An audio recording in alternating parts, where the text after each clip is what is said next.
యాక్చువల్‌గా రోజు మీరందరూ లేట్‌గా వస్తారు కదా! Okay. There were days when I was even the very first to come here also. Okay, so today we'll continue further. In the last class, we were discussing about the evolution of Indian foreign policy, and we discussed that the first phase of Indian foreign policy was characterized by what's called as cautious idealism. Okay, we were still groping our way in the international system, trying to find our foothold in the international system after becoming a newly independent country. We were immediately faced up with a lot of political conflicts and disputes. We spoke about in the last class the where were we in the last class actually? We discussing about okay, discussing about Kashmir, right? Accession of Kashmir. Now we discussed in the last class that Junagadh was the first point of difference between India and Pakistan. Pakistan continues to allege that India had forcefully occupied Junagadh. India had conducted a manipulated referendum, and India had usurped Junagadh, which wanted to remain independent. However, as I told you, Pakistan did not raise much furor over this, primarily because Pakistan was more interested in Kashmir. Okay, I told you Pakistan wanted Kashmir. Pakistan always believed that Kashmir was a part of Pakistan, an unfinished part of Pakistan, unfinished business of partition. And that's the reason why we keep seeing a lot of Pakistani leaders who continue to argue that Pakistan kabhi mukammal nahi hai unless it has Kashmir. Pakistan is never complete unless it has Kashmir with it. Now, this is the line of thought that Pakistan always had. So, after the Junagadh episode, what Pakistan did was Pakistan organized a militia consisting of certain tribal groups from the northwestern part of Pakistan, the present Khyber Pakhtunkhwa region. Okay, from the northwestern part of Pakistan, Pakistan organized a militia consisting of certain tribal groups like Afridis and so forth. Along with them, Pakistan combined its regular army personnel and sent this militia into Kashmir to invade Kashmir.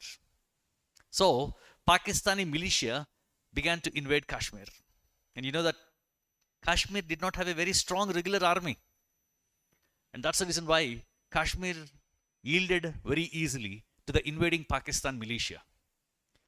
As Pakistani militia were occupying more and more Kashmir territory, Maharaja Hari Singh appealed for India's help.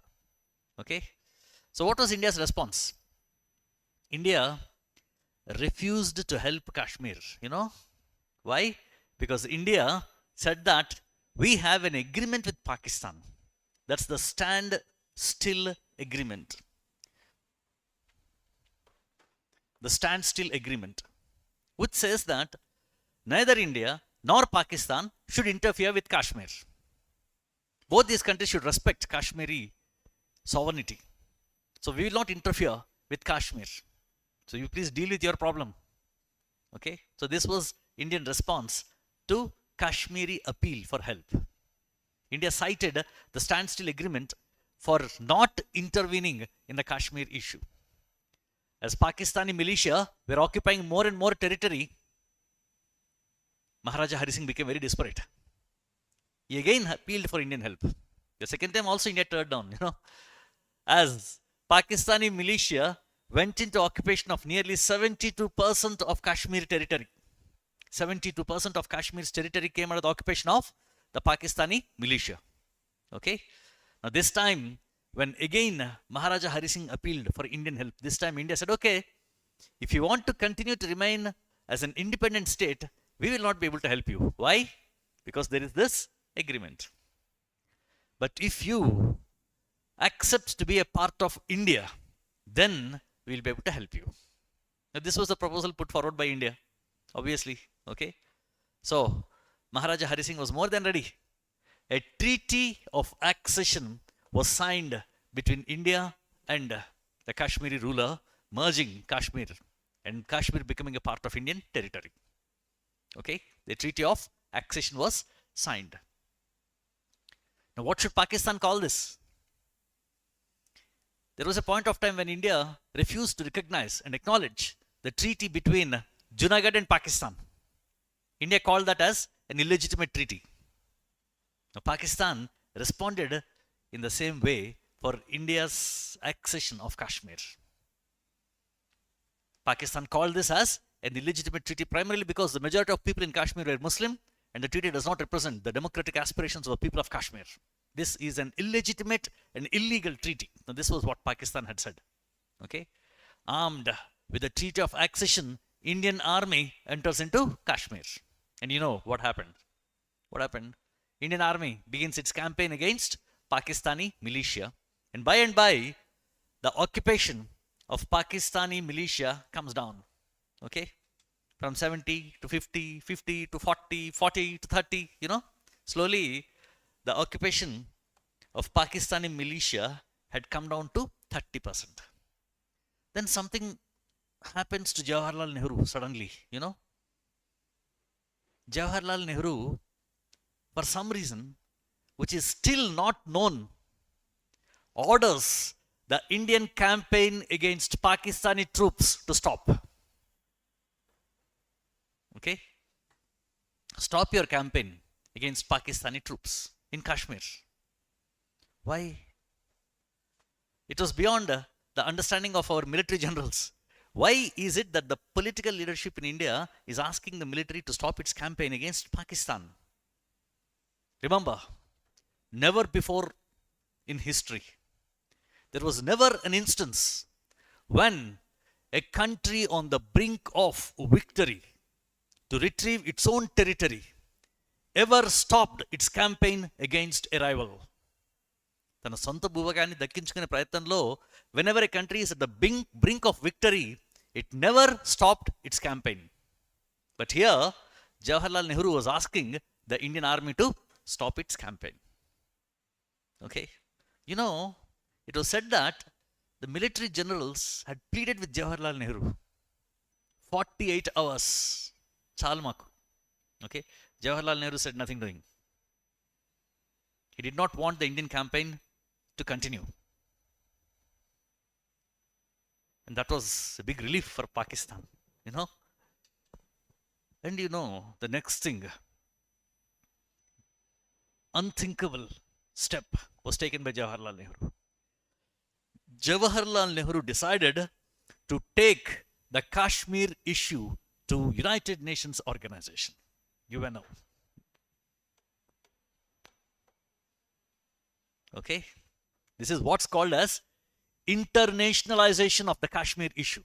When you believe that Kashmir is your territory, when you believe that there is some foreign power which is an occupation of your territory, when you believe that you have the capability to drive your enemy out, and when you believe and when you see the reality that your army is successfully campaigning and pushing the intruder out of your own territory, why do you stop? And why do you take the issue to United Nations Organization? Just imagine a scenario. మీకు ఏదైనా నాకు land ఉందనుకోండి, ఎవడో వచ్చి మీ ల్యాండ్ని ఆక్రమించుకున్నాడు, గట్టిగా అరిస్తే పారిపోయేలాగా ఉన్నాడు, బలం లేదు, హీ కెనాట్ ఫేస్ యూ. మీరు మీ ల్యాండ్ని వెనక్కి తీసుకోకుండా కోర్టుకి వెళ్తారా? కోర్టుకి? కోర్టుకి వెళ్తే తెగుద్దా? Will it? It can never be solved, isn't it? This is exactly what happened with India. It was Jawaharlal Nehru who internationalized the Kashmir issue. This is the landmark failure of Indian foreign policy. Remember, that part of territory which we have allowed to continue under Pakistani occupation continues till this day under Pakistani occupation as Pakistan occupied Kashmir. 30% of Kashmir territory is still held by Pakistan. By force. Not by people's willingness. By force. And we are not able to do anything about that.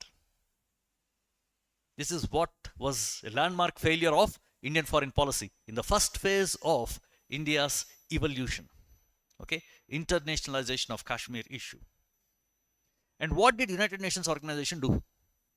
United Nations General Assembly adopted a resolution saying, okay, you've done a referendum in Junagadh, kada? You know what's a referendum is, isn't it?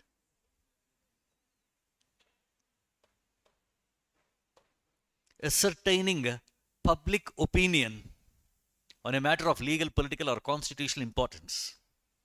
And whatever the public opinion is given, that is binding on the government. Okay? This is what's called as referendum. More specifically, referendum is people's verdict on a matter of constitutional, political, or legal importance. That is called as a referendum. Okay? It is binding. India had conducted a referendum in Junagadh, isn't it? The United Nations General Assembly said that India should also conduct another referendum at Kashmir. మనకి అప్పుడు తీరింది కదా, isn't it? Over action చేసినందుకు ఇప్పుడు మనకి గట్టిగా దెబ్బ పడింది. What happens if a referendum is conducted in Kashmir? Majority of people in Kashmir were Muslim, and there is every likelihood that that Muslim majority would vote to be a part of Pakistan, or rather it would vote to be independent. India unthinkably accepted for the conduct of referendum as well. See this. If you believe that your territory, that is your territory, why should you accept to conduct a referendum? Why at all? India accepted to conduct a referendum. It means you still do not have conviction that Kashmir is yours. Isn't it? If you believe that Kashmir is mine, why will you ever accept to conduct a referendum? But Jawaharlal Nehru said, no, we are ready to conduct a referendum. Why? Idealism. Okay? Jawaharlal Nehru believed that majority of the people in the world will be on Indian side, because he believed that India is acting legally, and he believed in the goodwill of United Nations organization. We are going to the good offices of UNO for justice. So through legal means, through acceptable means, we'll drive out Pakistan from POK. జరుగుద్దా అది? జరగదు, జరగలేదు. ఇన్ని decades తర్వాత కూడా it still continues to be a part of Pakistan.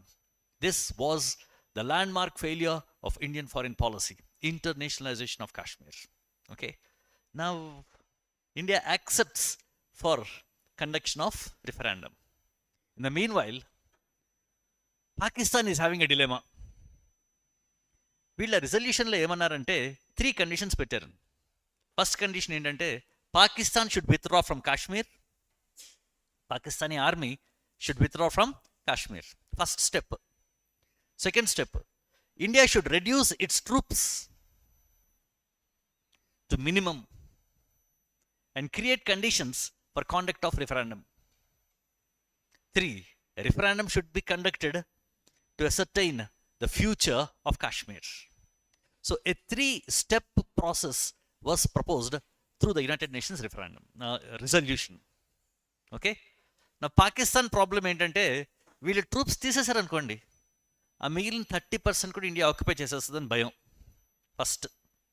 కాబట్టి Pakistan was hesitant to remove it's troops from POK. ఆ మధ్యలో కొంచెం డిలే అయ్యింది.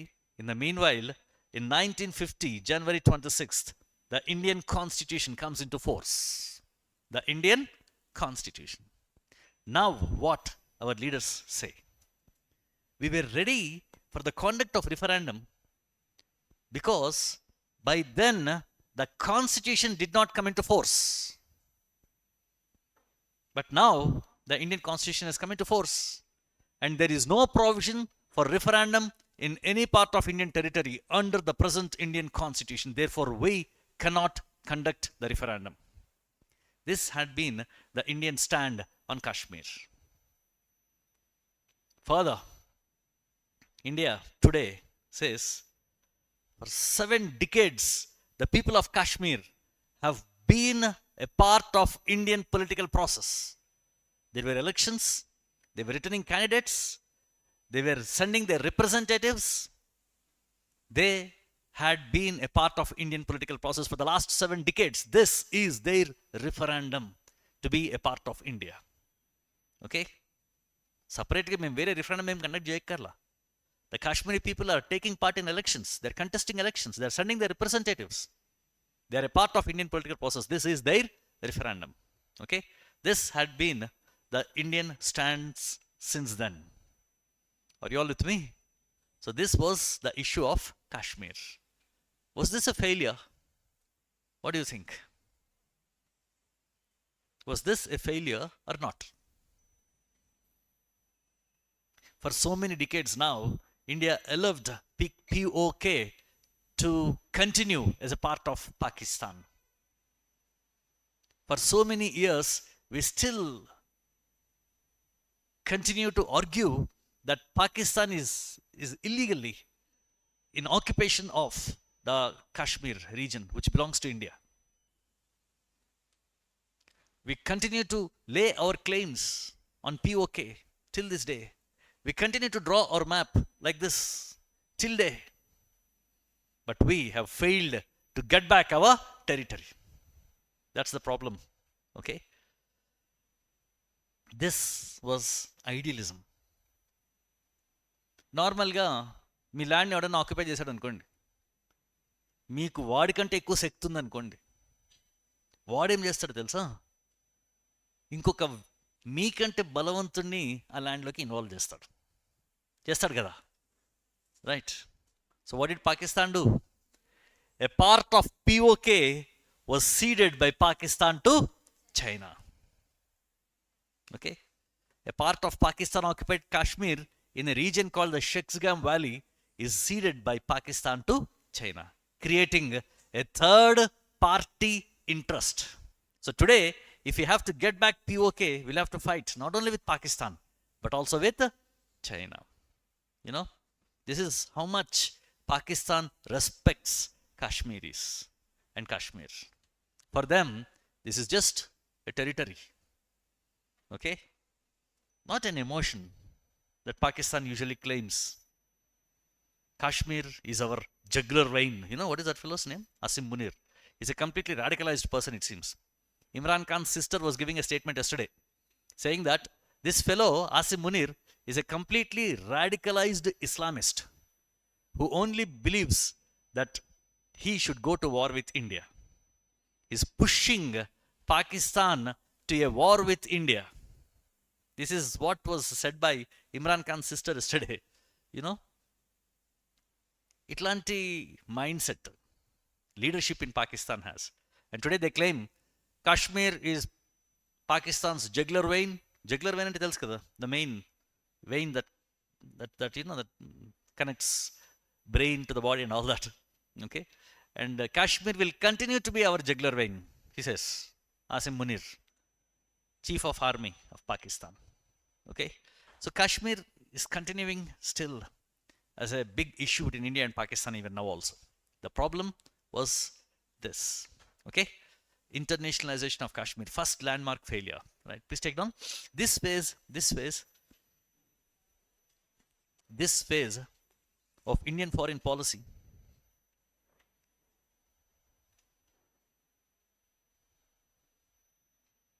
witnessed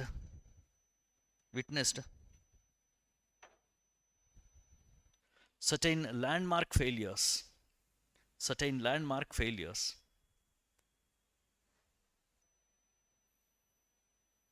which include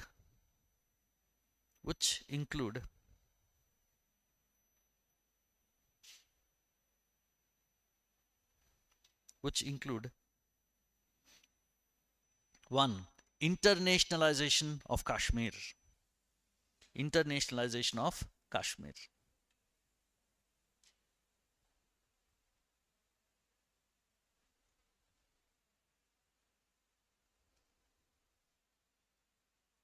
Okay? And of course, the second failure of Indian foreign policy during this time was that we could not prevent the military alliance between Pakistan and US, which had since then been adversely affecting India's strategic interests. Please remember, till now also, Pakistan somehow gets a way to make itself useful for America.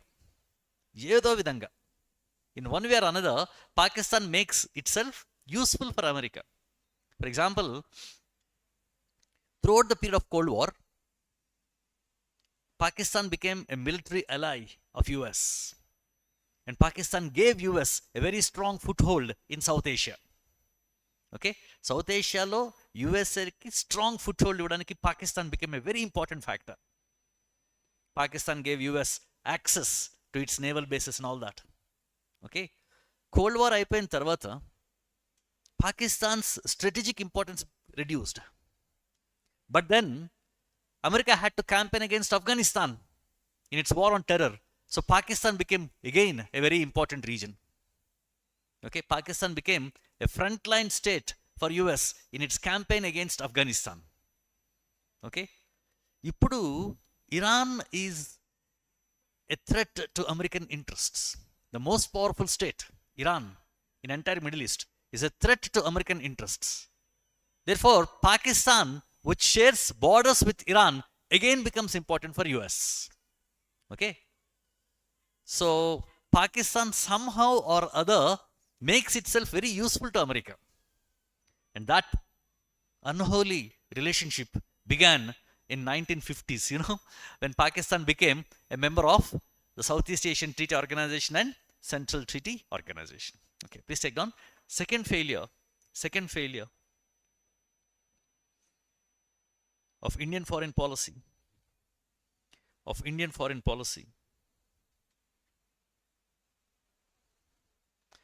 was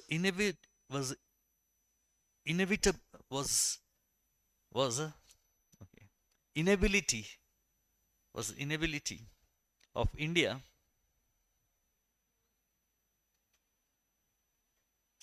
to prevent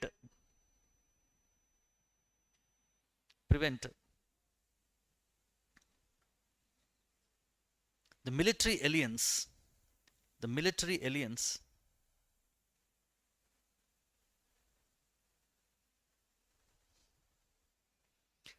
between US and Pakistan.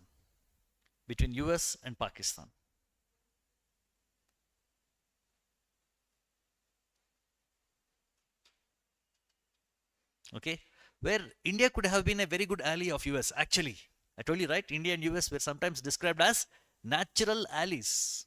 Why? Both these countries had very similar social setting.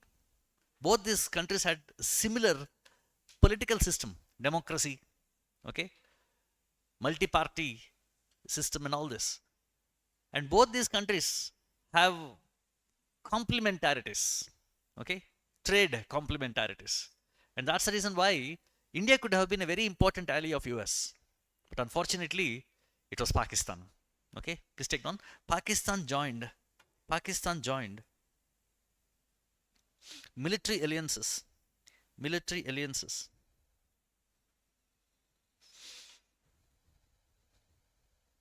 like Southeast Asian Treaty Organization.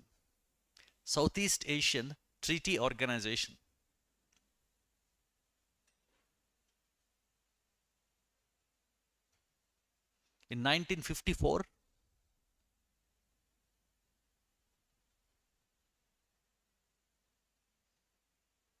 as well as Central Treaty Organization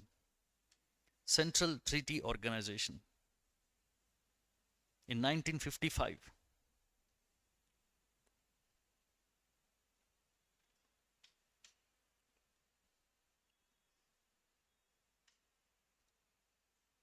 Okay, also it was during this time that India was facing a food crisis. Now you know that initially India was not self-sufficient in meeting the food grain requirements of Indian population. Therefore, we had to depend on which country?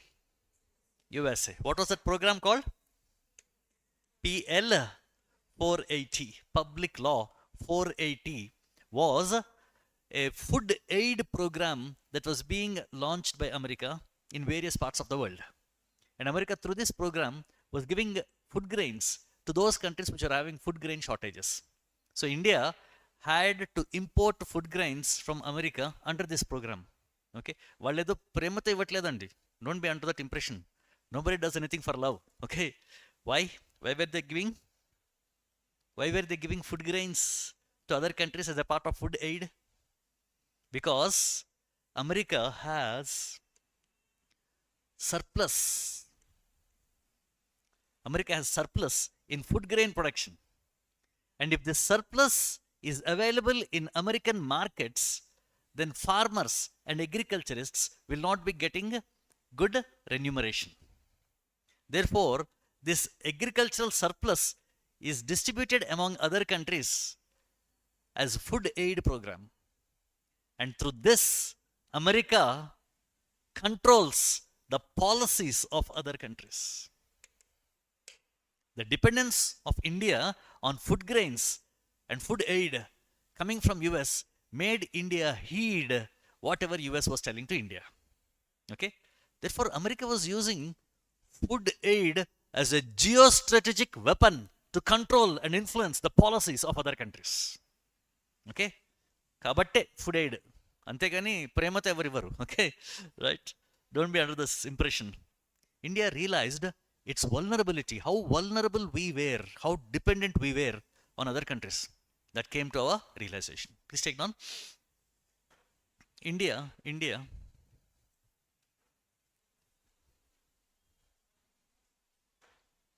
depended on food aid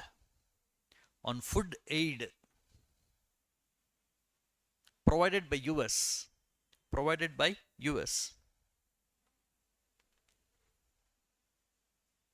under PL 480, Public Law 480, under PL 480,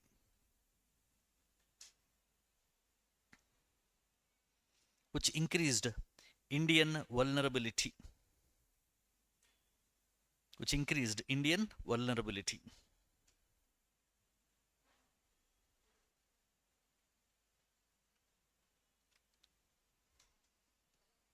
Okay?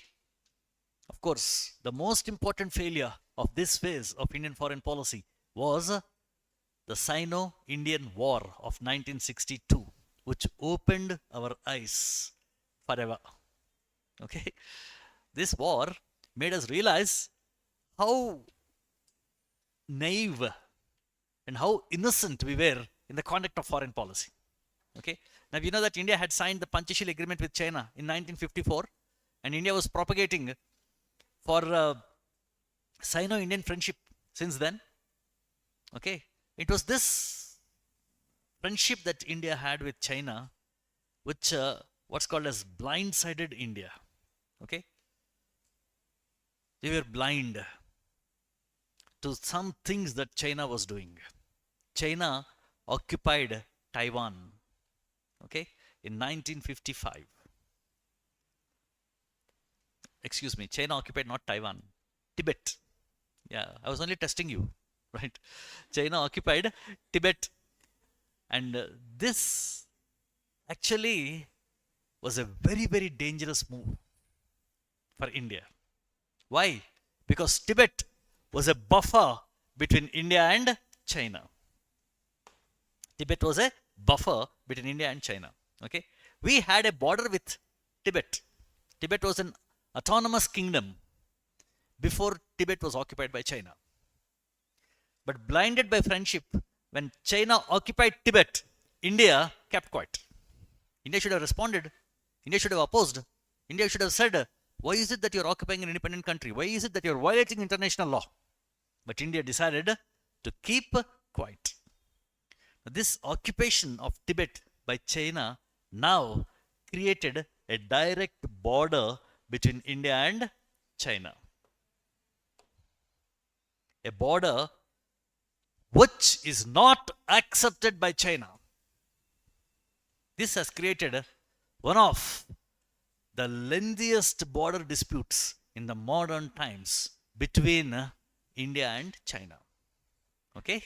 That was the problem. China did not keep quiet. China has this what's called as the five-finger policy. Have you heard about that? The five-finger policy. Did not hear about that. China believes that Tibet is a part of China, okay, and Tibet is like the palm of the hand, and there are 5 fingers on top, okay, starting from West Ladakh, okay, Sikkim, Nepal, then ఇంకొకటి ఏదో ఉంది region, okay, some Bhutan, I think, I don't remember, and of course Arunachal Pradesh, okay.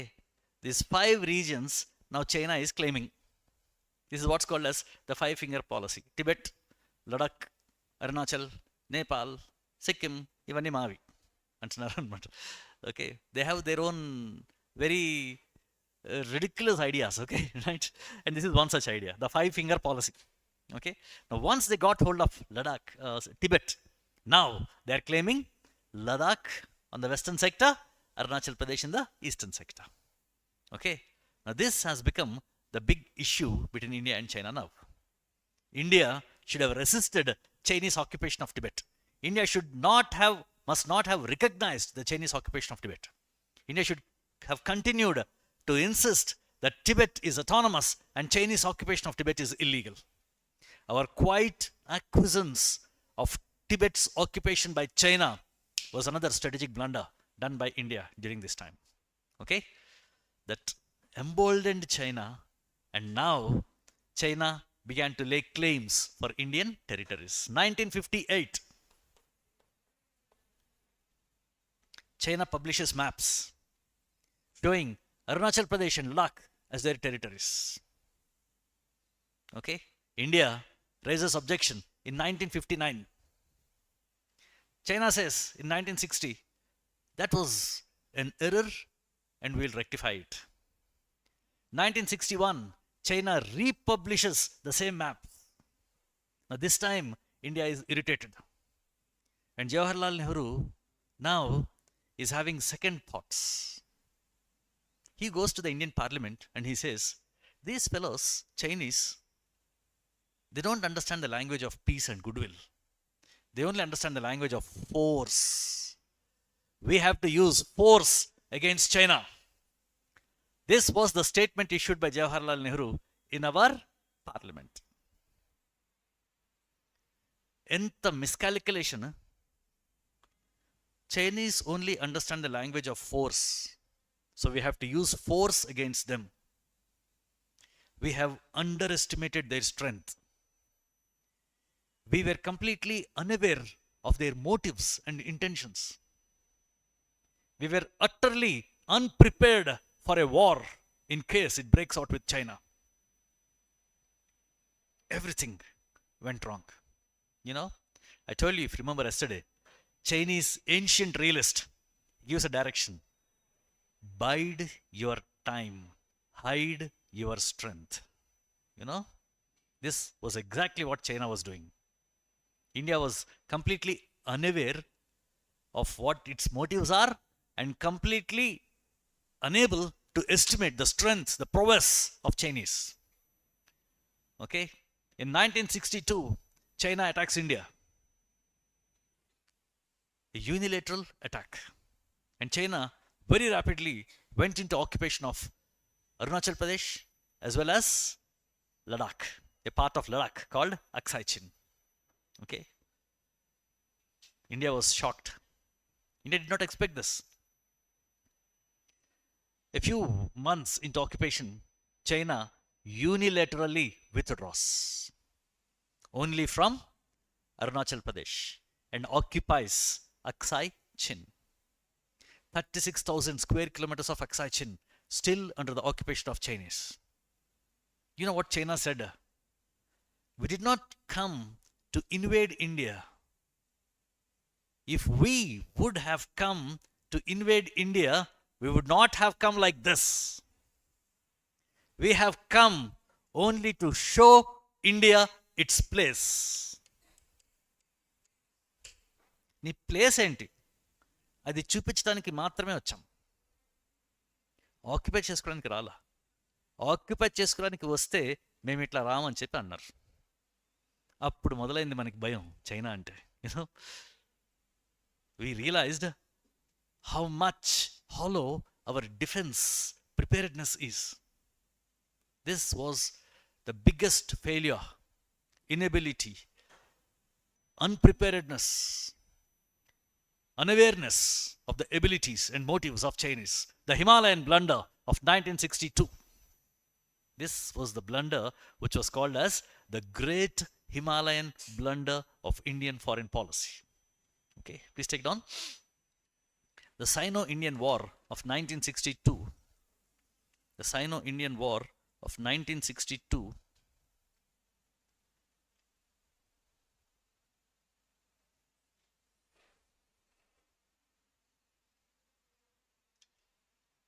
was the greatest failure,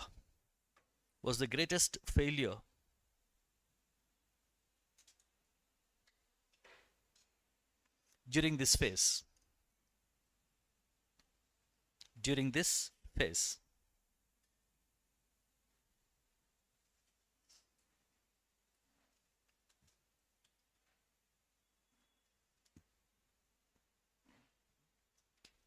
The idealist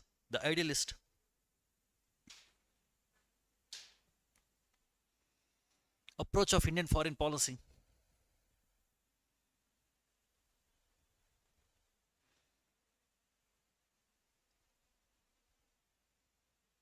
was laid bare,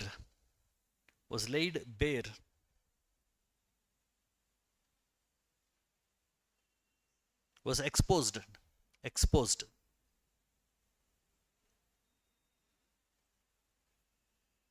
and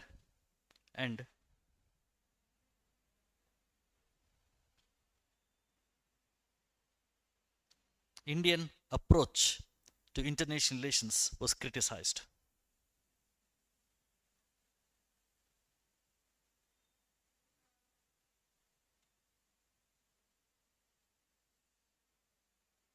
Okay, so 1962, that was the year, a landmark year. Kan danik mundu, actually we were very active in international relations. I told you, right? Jawaharlal Nehru always believed that he is a world leader, a world level leader. Adi ayana view anamata appatlo.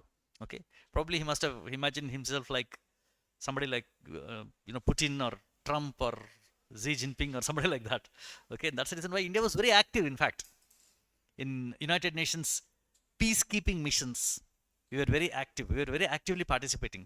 Okay, we also have very తీసుకోండి madam, నాకు కూడా అక్కడికి వెళ్ళిపోతుంది. Right sir, అది pen madam. So madam, I didn't get you అండి. Last lines. Okay. Where did you stop, madam?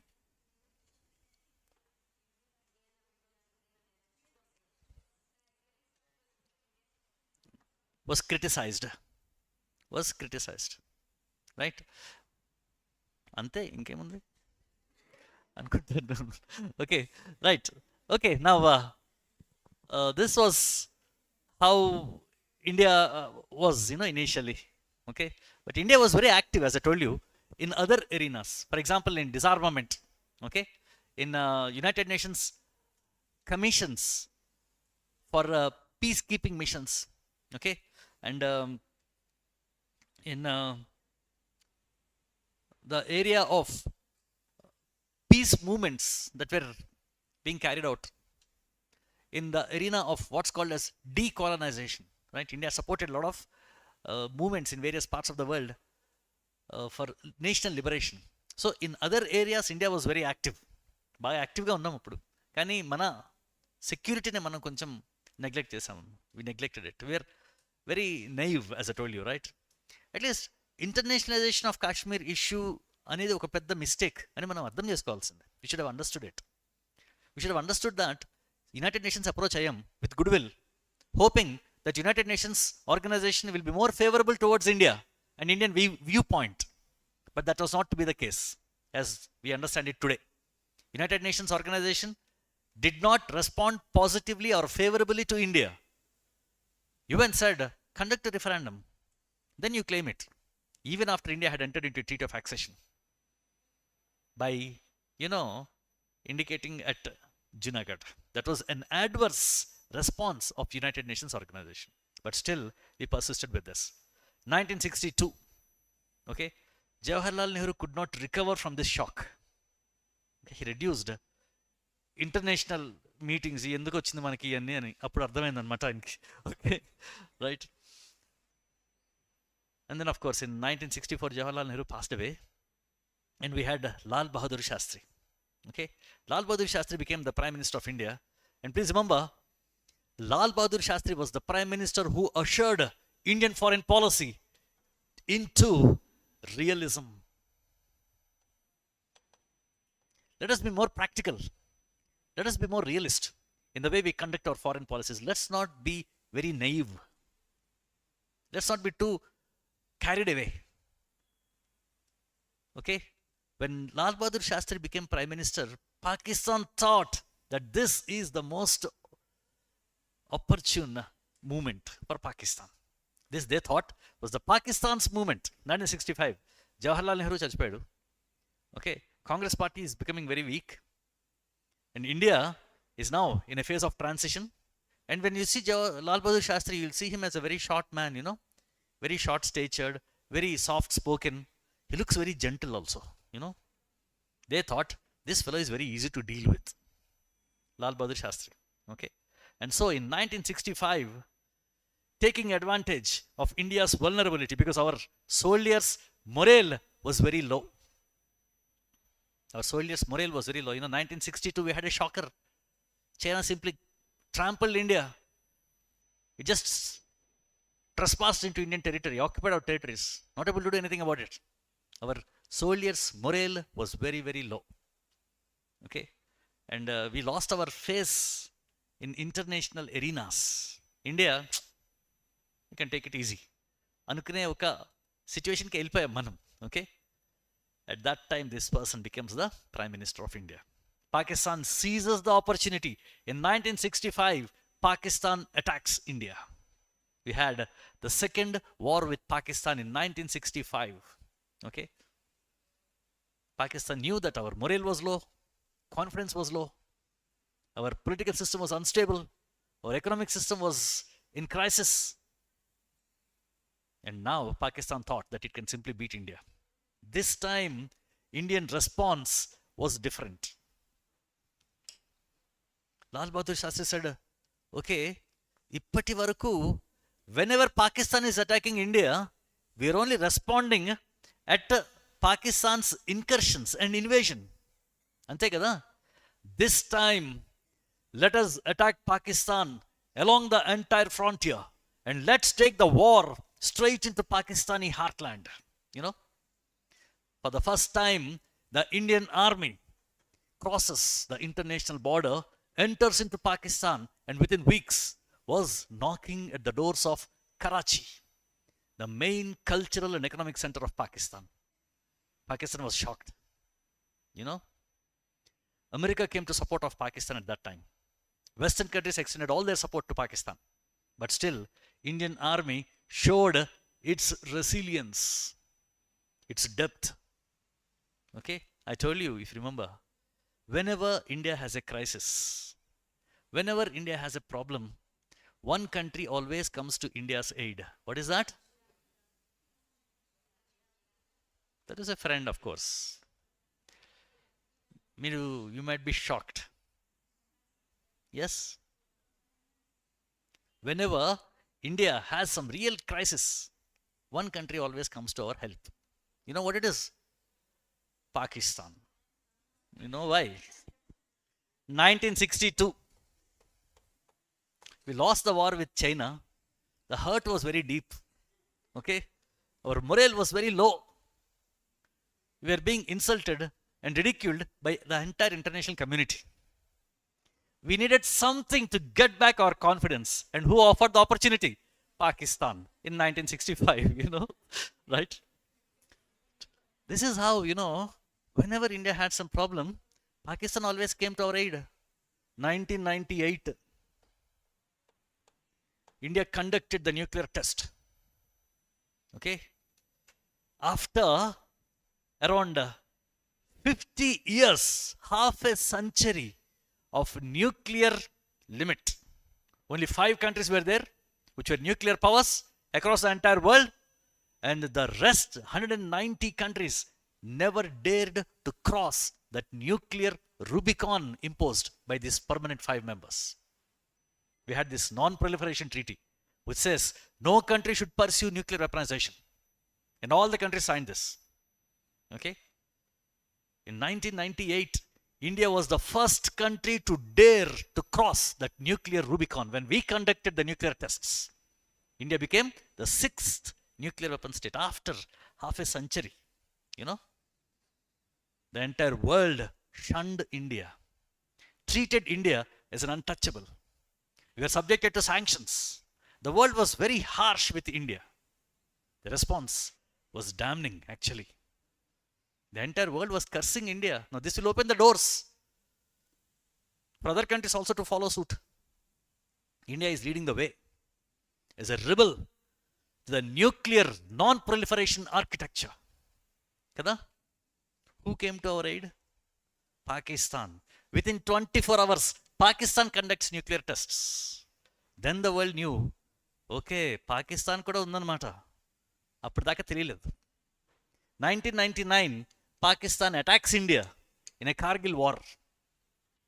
The world becomes soft and sympathetic towards India. You know, that isolation was broken by Pakistan. Kabatti, whenever we had a problem, there was Pakistan. You know, remember this. Don't write this in the exam. This is only for our, you know, information. Okay. Anyway, so 1965, Pakistan attacked India. Right? India realized that it requires to be more realist. It requires to be more independent. 1967, India launches the Green Revolution. Okay, why? Because we want to be self-sufficient, at least in food grains. We don't want to be dependent on other countries. Okay. 1969, Indira Gandhi comes to power and she takes realism to its climax. Okay. We'll see how. The second phase of Indian foreign policy from 1965 to 1984. Please take down. The second phase of Indian foreign policy. The second phase of Indian foreign policy from 1965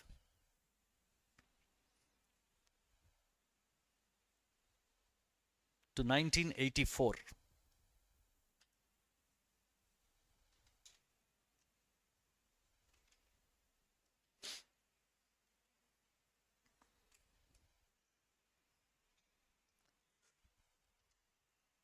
This phase is called the era of realism. This phase is called the era of realism.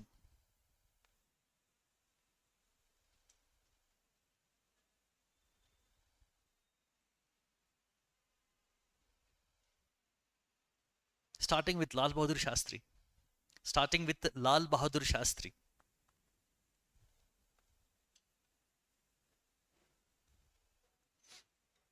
Followed by Indira Gandhi.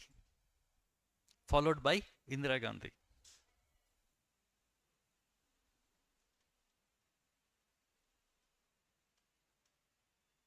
Indian foreign policy shifted. Indian foreign policy shifted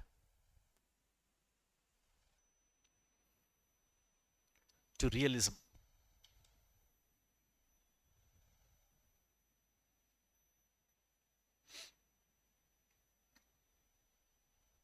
Okay. Now we know that in 1964, China had conducted the nuclear test. And China became a nuclear power, a nuclear weapon state, isn't it? So India realized that it is now more vulnerable because India knew that China was definitely going to be a threat to India's security because China has claims against Indian territories. It has claims in western sector, it has claims in the eastern sector, in Arunachal Pradesh, in Ladakh. They want these Indian territories. So China definitely was a threat. Expanding China always is a threat to India. So India realized that in 1964, when China conducted its nuclear test, that India requires to step up its military preparedness. Please take down. India consolidated its military preparedness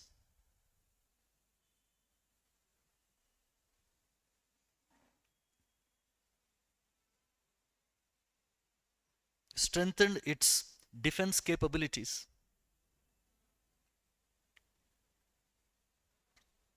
Strengthened its defense capabilities.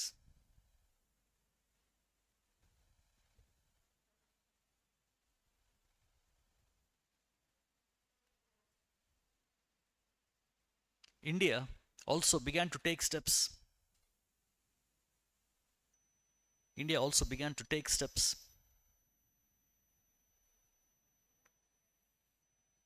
to reduce its vulnerability. To reduce its vulnerability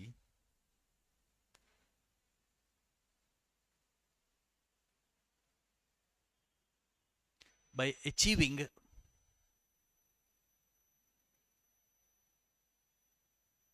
self-sufficiency in food grain production.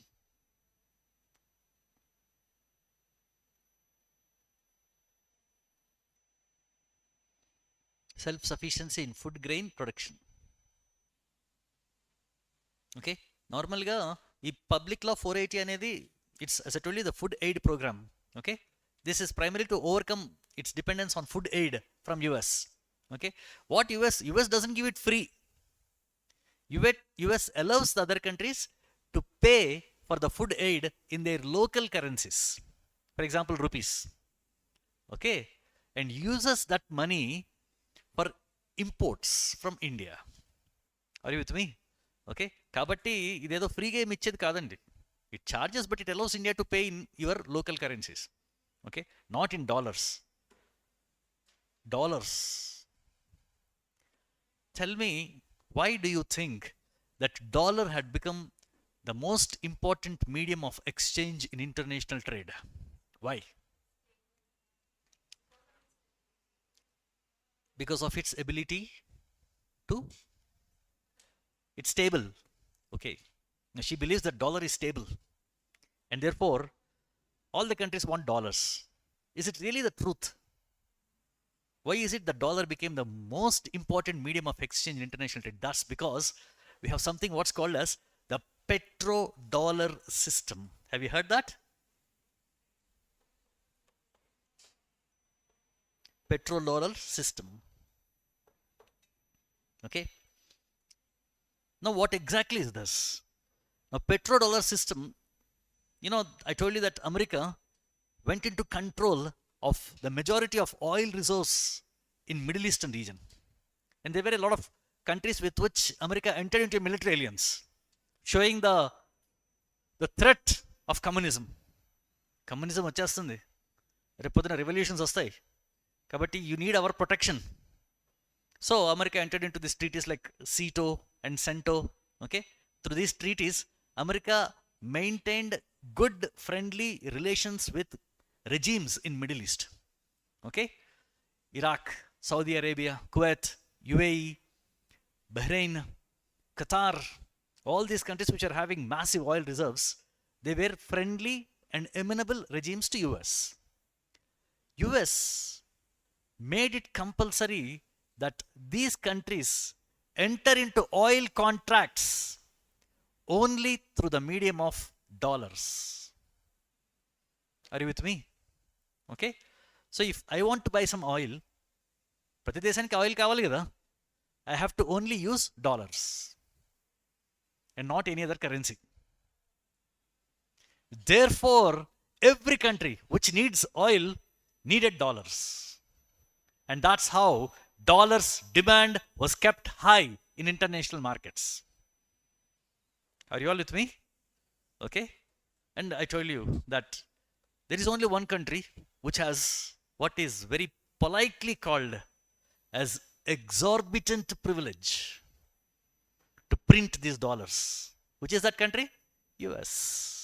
Through this America controlled the world. Got it, madam? Why everybody wants dollars is because dollars were the only medium of exchange for buying oil. This was what was called as the petrodollar system. ఇవన్నీ మీరు గుర్తుపెట్టుకోండి. All these are now in discussion. Why? Because countries are now engaging in what's called as de-dollarization. Have you heard that phrase? Papers లో వస్తూ ఉంది రోజు, every day, right? countries are now beginning to trade in currencies other than dollars. Okay, Saudi Arabia is entering into future oils contracts in currencies which are other currencies and not dollars. Okay, so dollar as the main medium of oil trade is now slowly being phased out by the other countries, which is bringing down American influence. Okay, right? This is what's happening in the world today. We are on a momentous shift as far as international relations is concerned. You will have to be aware of this. Keep reading newspapers. Okay, keep reading newspapers. Today, the the hollowness of American economic system is being exposed toward the world. America is one of the most indebted countries in the whole world. You know that, right? There are something what are called as treasury bills. You've heard about them? Yeah, somebody tell me what do you mean by them? Temporary bills, yeah, which are sold by US to other countries to absorb the dollars. Okay, దీనివల్ల ఏమవుతుంది అంటే through dollars, through treasury bills and through the ability or the power to print dollars, America is able to control the flow of dollars in international markets. Across the entire world, many of the countries are buying these treasury bills because they, according to those countries, offer the greatest guarantee. So whenever they have a problem of not having dollars, they can sell these treasury bills and access some dollars. Got it? That was considered to be a guarantee. And China has the largest reserves of these treasury bills. Okay, today all these are now going down, which is going to bring to an end American global financial hegemony. Whatever the hegemony or dominance that America had in the global financial system, that's going to come to an end very soon. Okay, BRICS, the Middle Eastern countries, China more specifically, are looking into this. Okay, they're trying to bring an alternative to dollar. This is what's called as de-dollarization. Okay, so earlier America controlled the entire international system through dollars. Okay, right. Kabate, every country wanted dollars. Every country wanted to maintain their foreign exchange reserves in the form of dollars. Okay, and everybody, for example, one of my cousins, he was going to Europe. Okay, he should have wanted euros, isn't it? But he said, no, I want dollars. You know, okay, why? Because dollars ekkadena nadusti. So even though he was going to Europe, he was trying to access dollars. See, that's how much dollar dominated international financial market previously. Okay, now this food aid program allowed countries to buy American food grains in their local currencies, and that local currency was again used by America to finance its imports from that country. Atla America used to use this surplus food grain production to stabilize its market's agricultural prices. Okay, that's how it was. But it imposed dependency. Please take on. India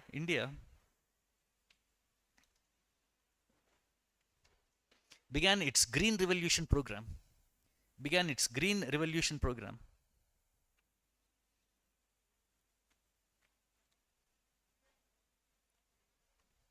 In 1967-68.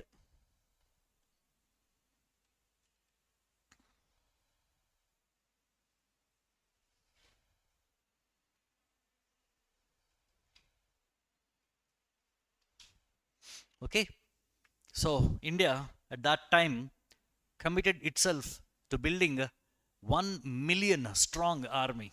Okay, how many million army or armed forces do we have today? Strength of Indian army. Okay, అయితే అప్పట్లో the target first was to establish 1 million strong army. Please take down. The Indian leadership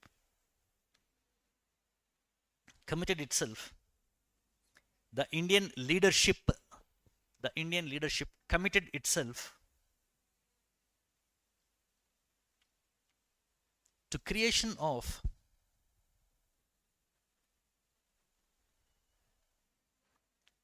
to creation of 1 million strong army.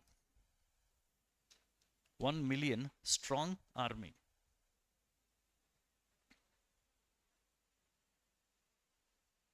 Okay. Also, as I told you, India had taken a decisive stand in 1965 war with Pakistan, an unprovoked war that Pakistan engaged. You know, Pakistan, it's a member of CETO and CENTO, isn't it? CENTO and CETO. These are military alliances, kada? These are military alliances. So if any country of this military alliance is engaged in war with other countries, then the response will be collective. All the countries will collectively face the war threat that the other country faces. So Pakistan is a member of these alliances, kada? And Pakistan attacked India in 1965, kada? So Pakistan appealed to the Western countries. We are engaged in war with India. Please come. We are a member of your military alliance, isn't it? You know how West responded? America said, these military alliances are aimed at a threat from a communist country. India is not a communist country, kada?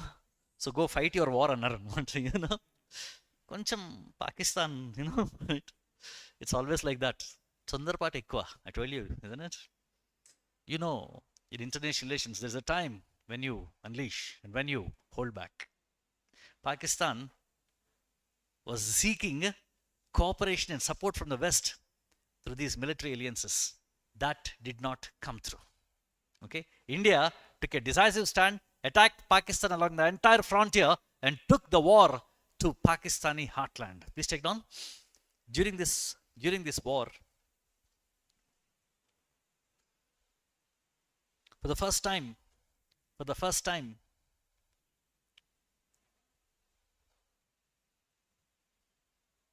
Indian army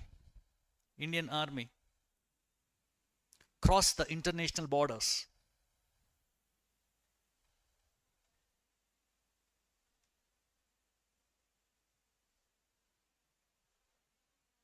and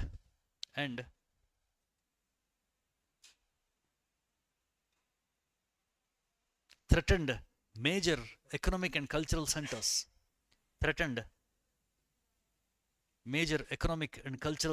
Of Pakistan.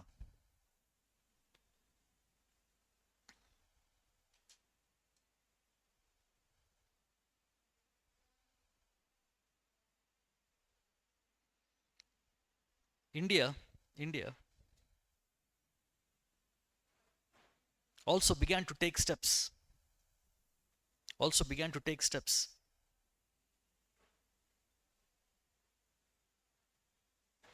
to assume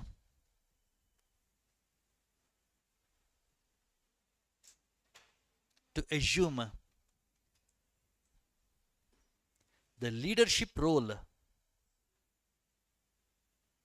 within NAM, within non-alignment movement.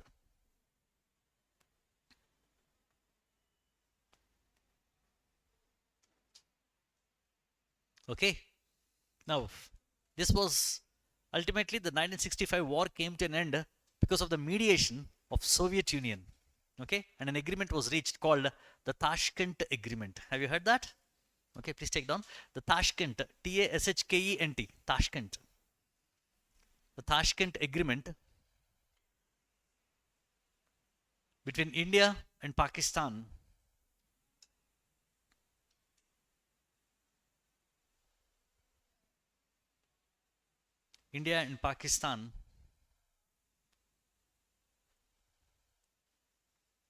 mediated by Soviet Union ended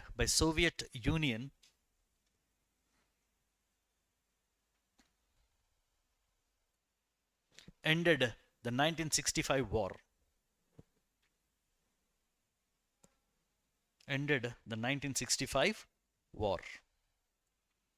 Of course, you know that it was during this signing of the treaty that for some mysterious reasons which are still not known even today also, that Lal Bahadur Shastri died, okay, at Tashkent itself.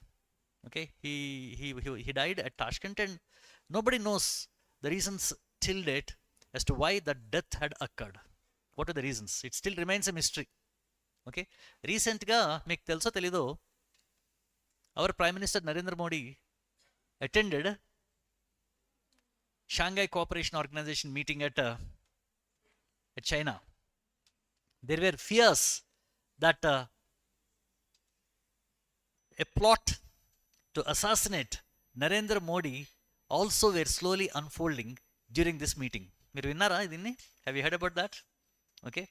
At that time, if you remember, protocol ni break chesi, the rules and regulations ni break chesi, Putin escorted Narendra Modi in his own convoy to the meeting. That was interpreted by a good number of people as the return of the Tashkent movement. Okay? Return of the Tashkent. I mean, we don't know what happened at Tashkent. We don't know why Lal Bahadur Shastri lost his life at Tashkent. We still don't know. It still remains a mystery. Okay? Now, probably something might have happened there. We don't know. But of course, what happened in India was that Indira Gandhi came to power. Okay? And Indira Gandhi, as I told you, took Indian realism to the next level. Okay? China had conducted its nuclear tests in 1964, which are very famously called as the Lopnar tests. China conducted its nuclear tests in 1964, and now India was beginning to feel the heat, the pressure. Okay? Lal Bahadur Shastri did not have time enough to look into the option of nuclearization. It came to Indira Gandhi. Indira Gandhi tried, okay, for securing a nuclear guarantee from the other Western powers. It was at this time also that a new treaty was being negotiated across the entire world called the Nuclear Non-Proliferation Treaty.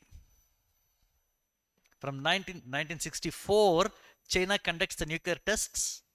Now we have 5 nuclear powers across the entire world: US, Soviet Union, France, England, and latest China. Okay? And from 1966 onwards, negotiations were starting for a non-proliferation treaty. Nuclear non-proliferation treaty.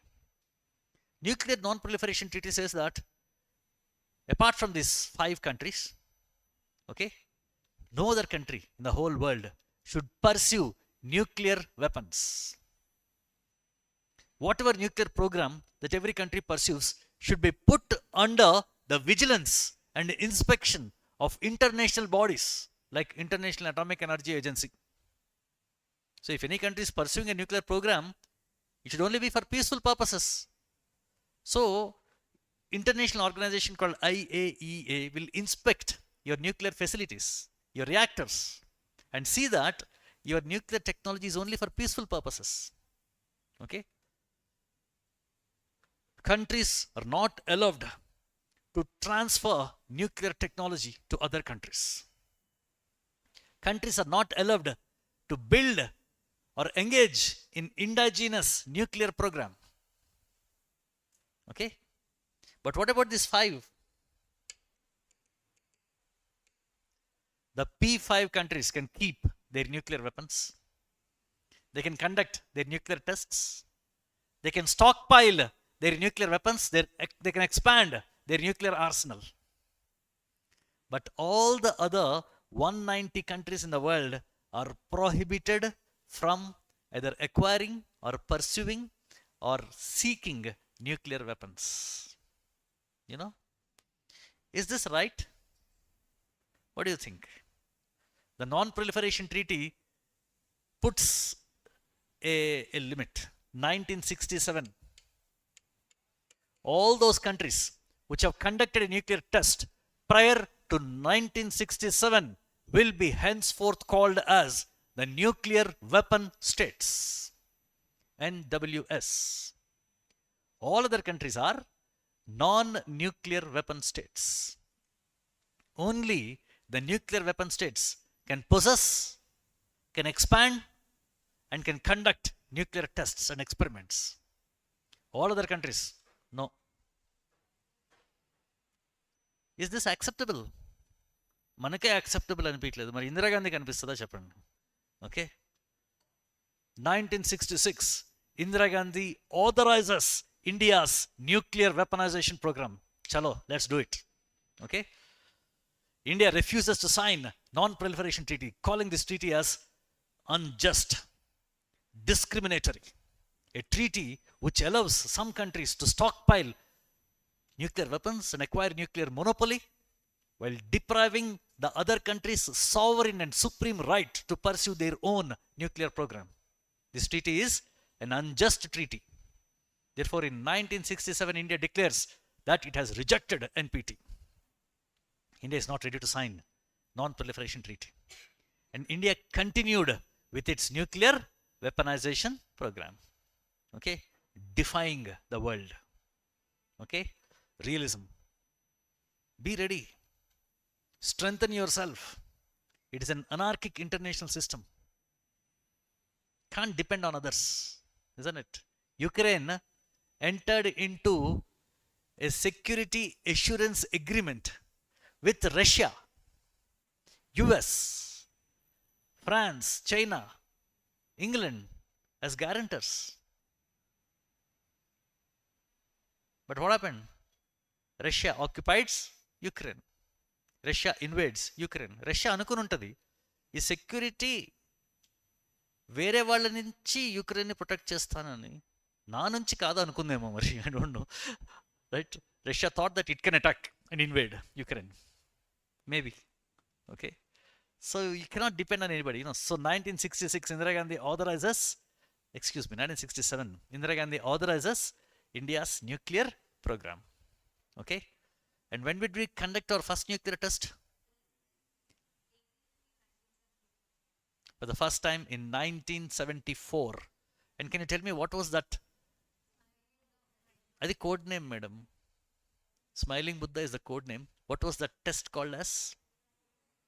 It was called as PNE, Peaceful Nuclear Explosion, 1974. It means we don't want nuclear weapons. We just want to explore the possibility of peaceful applications of nuclear technology. దానికోసమే ఈ test conduct చేసాం అని చెప్తున్నాం అన్నమాట. You know, you're only seeking to pursue and explore peaceful applications of nuclear technology, not for weaponization. This is what's called as, that's the reason why we call this, label this as peaceful nuclear experiment. We did not call this as a nuclear test. It's an experiment.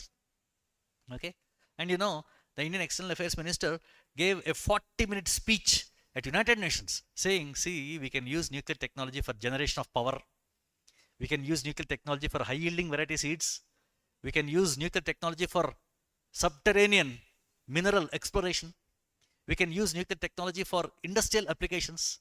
We can use nuclear technology for producing high-yielding variety seeds. You know, ఈ speech ఇచ్చాడు అనమాట, right, saying that ఇవి మాకు కావాలి, not nuclear weapons. India is a peace loving country.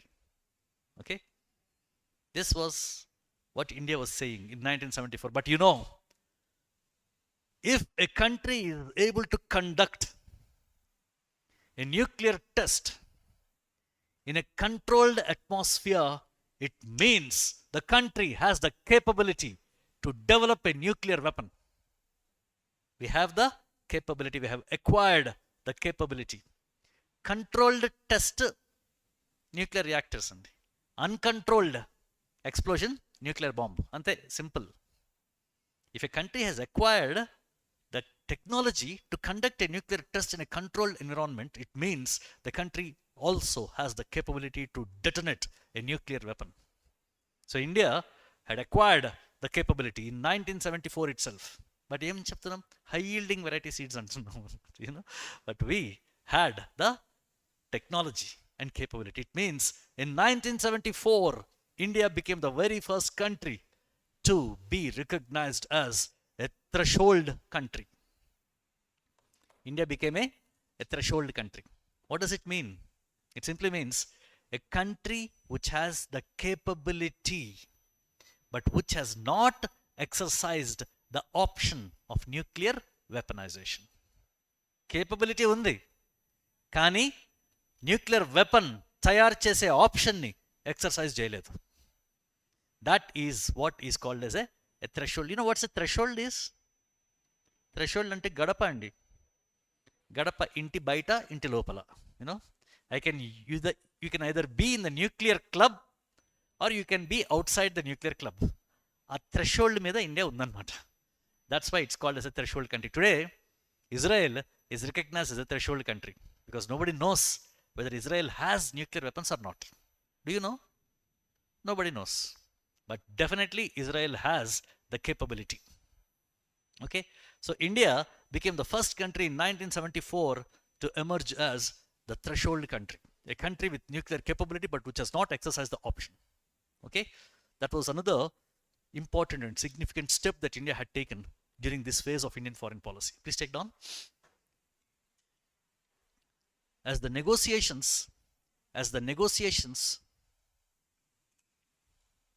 for nuclear non-proliferation treaty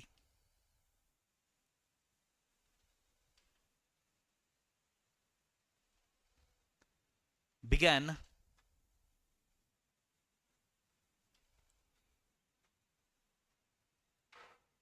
India reviewed its nuclear policy.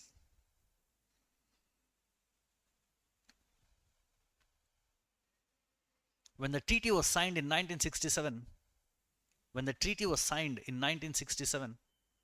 please remember that even till today, non-proliferation treaty is considered to be the most important treaty which imposes a cap or a limit on the spread of nuclear weapons. The most important nuclear control regime is non-proliferation treaty, even now also. Okay, please take down. As the treaty was signed in 1967, adena rasindi. When the treaty was signed in 1967, India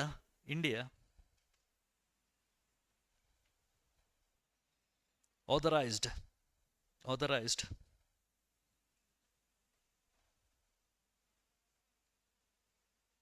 its nuclear program.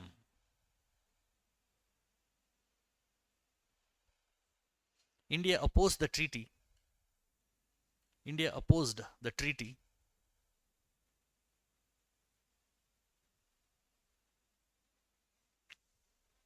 as discriminatory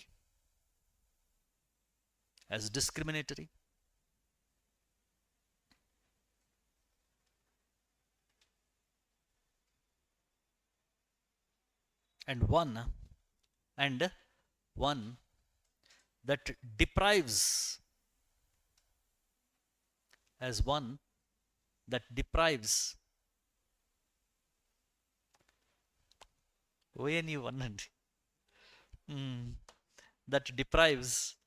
the sovereign right of a state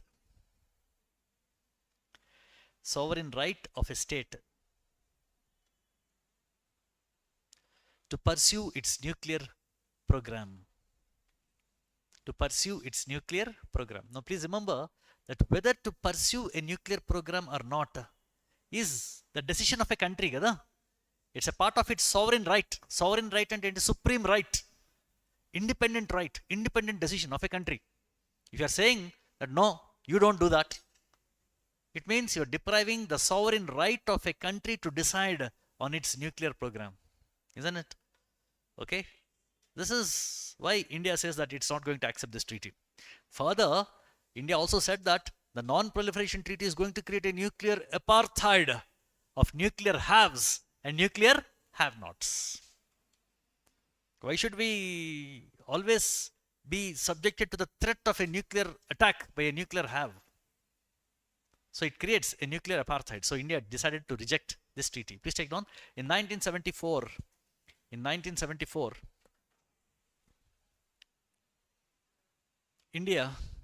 India conducted its peaceful nuclear experiment its peaceful nuclear experiment.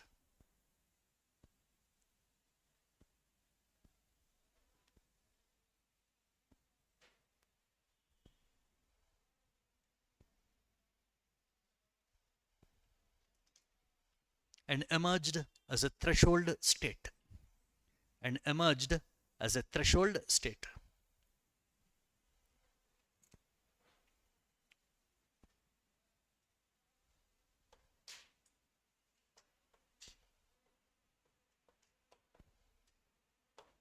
Threshold state.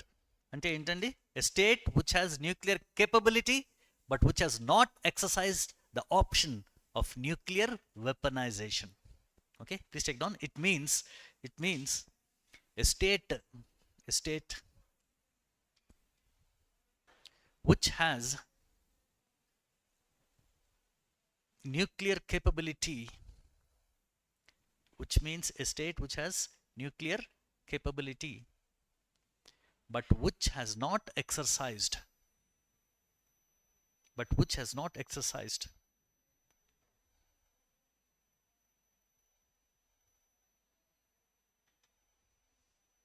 the option of nuclear weaponization.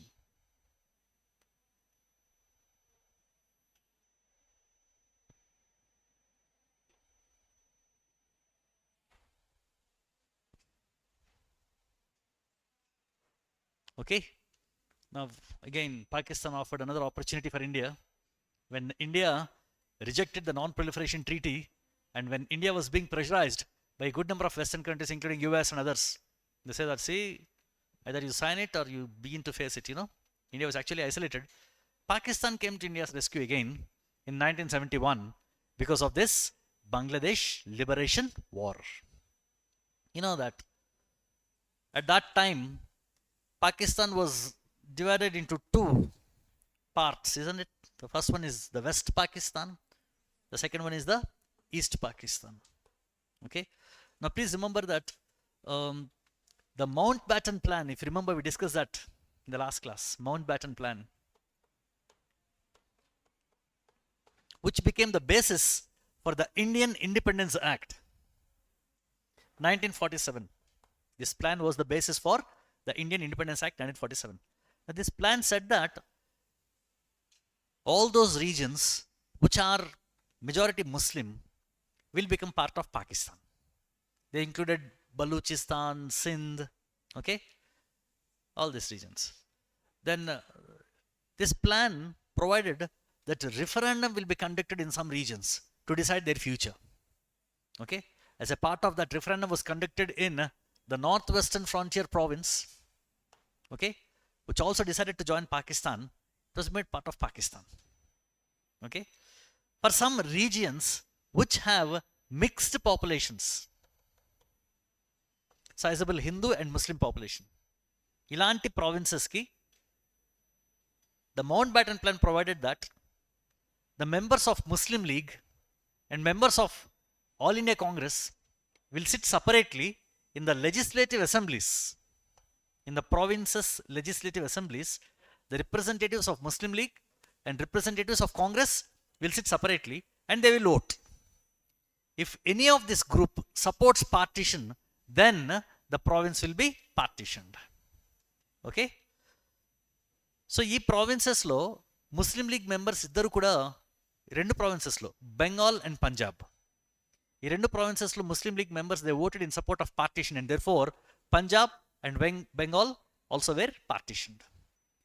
West Punjab went to Pakistan, East Punjab came to India.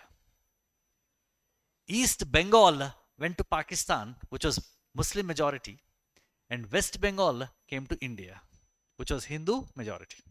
Atla Bengal was partitioned, and Bengal was then named as East Pakistan. It was called as East Pakistan. Now the problem with Pakistan is, West Pakistan always considered East Pakistan as somebody who are different ethnically. Okay, छोटे लोग, काले लोग, అట్లాంటి phrases use చేసేవాళ్ళంట వీళ్ళని describe చేయడానికి. Okay, because West Pakistan always was wary of one another sentiment here. That is the sentiment of Bengal. It is different from the Islamic sentiment that this region had. Okay? Therefore, West Pakistan always believed that it should have a tight control over East Pakistan. East Pakistanis were treated as subordinates and secondary citizens. They were deprived of equal opportunities. East Pakistan was exploited by West Pakistan. It remained relatively underdeveloped. Okay? Pakistan always has that problem, and even now also. We are having what's called as the Baluchistan Liberation Movement. There is this Baluchistan Liberation Army, which is carrying on a national liberation movement in Pakistan. Today, now, they are blowing up these trains, they are hijacking trains, the Jafar Express. Have you heard about that? The Jafar Express was hijacked by the Baluch Liberation Army. There is an insurgency going on in Pakistan today. Okay? That is another problem. Why? Because Baluchistan is the richest province in Pakistan in terms of mineral wealth. It is the biggest province of Pakistan in terms of size. At the same time, Baluchistan is also the most impoverished province of Pakistan.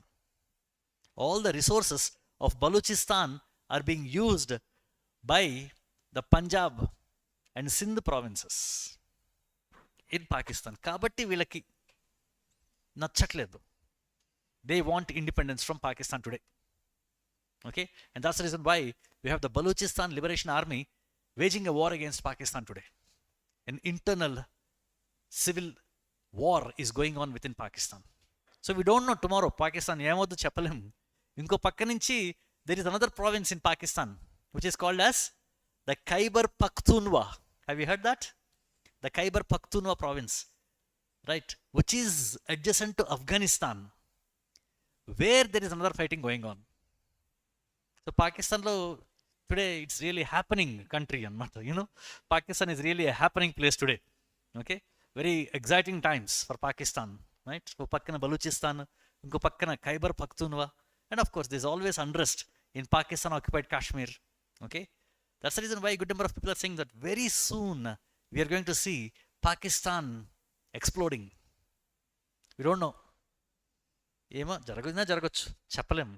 ఇంకొక 2 terms NDA ఉందనుకోండి సెంటర్లో, ఏమైనా జరగచ్చు. Okay, this is watts actually happening today. At that time Pakistan was exploiting east Pakistan.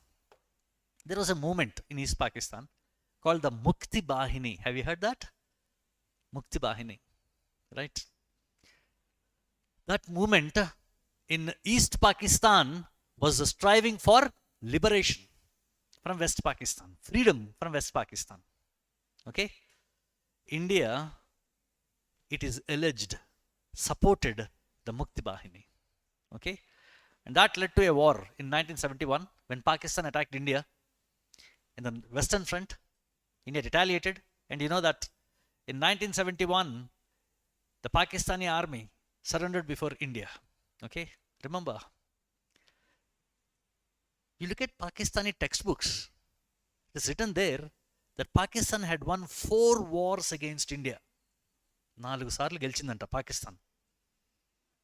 First వార్లో they occupied PoK అంట. Okay, when it was a folly of Jawaharlal Nehru, a mistake, the brunt of which we are having to bear today. Second war lo India tried to invade Pakistan and Pakistani forces repelled India anta 65. Third war 1971, East Bengalis were being threatened by India, and therefore West Pakistan supported East Pakistan and made that an independent country. ఇది వాళ్ళ narrative. ఎంత అబ్సర్డ్గా ఉందో చూసారా? It's so absurd, you won't believe it. చార్ జంగే జీతే హై అంటారు. Even now also this is what Pakistan is continue to claim. Okay, 1971, remember, this was the war which was the war with shortest time, within 3 weeks, Pakistani army surrendered. And you know, General Niazi surrendered with 93,000 personnel, my dear friends. One go. Never before, after Second World War, an army as big as 93,000 soldiers surrendered at one go. This was the biggest surrender in the shortest war. Shortest war, biggest surrender, 1971 war. This was, మీరు pictures చూసే ఉంటారు మీరు ఇంటర్నెట్లో, wear the 93,000 soldiers of Pakistan were made to strip their pants. They were made to kneel, and a photograph was taken. You can find that in social media. 93,000 soldiers with their pants down. Okay? And Pakistan claims they won the 1971 war. Look at the absurdity of this scenario. Okay? This was the war which brought Indian realism to the forefront. This was the time when Pakistan appealed for American help, and America, I think I told you, dispatched its most powerful naval fleet, the 7th Fleet, with nuclear powered submarines which have entered into Bay of Bengal within striking range of Indian cities. For the first time, India was subjected to a nuclear threat. First time, 1971. What was India's response? India entered into a treaty of peace, friendship and cooperation with Soviet Union. Okay? Which says that if any country attacks India, the response will be given collectively by India and Soviet Union. Treaty of Peace, Friendship and Cooperation, which has become a bedrock for Indo-Russian relations, my dear friends. Remember, even now, we all have some special feeling towards Russia, isn't it? We all have. When I ask in the class, who do you think was the best friend for India? A lot of students will say Russia first. Okay? When we were very small, when we were going to our schools, we used to get Russian magazines in several houses and even in the school libraries also. Russian magazines. It used to be in Russian, not English. The language was Russian. But still we used to wait for those magazines because those magazines used to contain beautiful paintings. And of course, Russian girls are very beautiful, isn't it? So we used to keep waiting for those magazines. Now that was the kind of special relationship that India had with Russia. The bedrock of that special relation, the foundations of which were laid in the hearts of the people of India and Russia, were made in 1971, the Treaty of Peace, Friendship and Cooperation. Okay? Please excuse me for today. I need to attend a small work. Okay? I'll see you tomorrow. Any doubts, students?